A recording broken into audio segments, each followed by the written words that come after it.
So to filter, there is a command that can be used to do filter. That command allows you to specify expression. So to filter a VCF, we use bcftools filter. Then we can give our expression.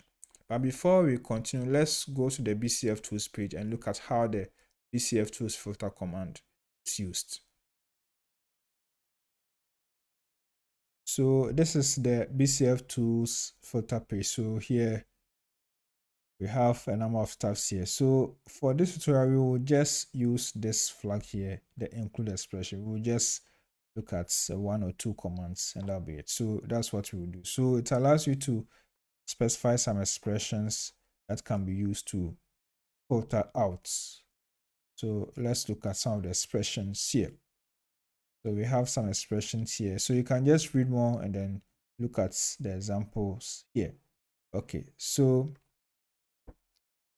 yeah, so we have that here. So let's go and then just issue 1 or 2 commands to filter. So let's do that.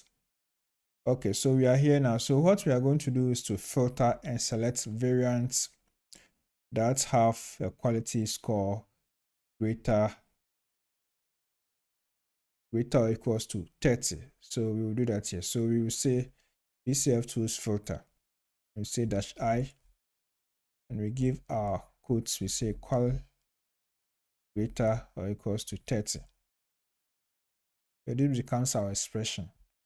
Then we say VCF further like this, and we say -O Z, then -O. We say VCF variants. Let's say, let's just use this word. Let's say quality.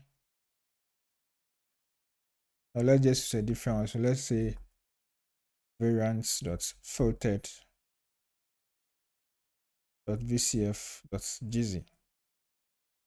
That's it. So we can run this command now. Perfect. So now we can just grep into it. So we can say zgrep -v-c,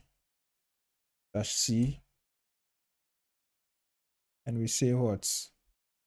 We give this one here, and we say VCF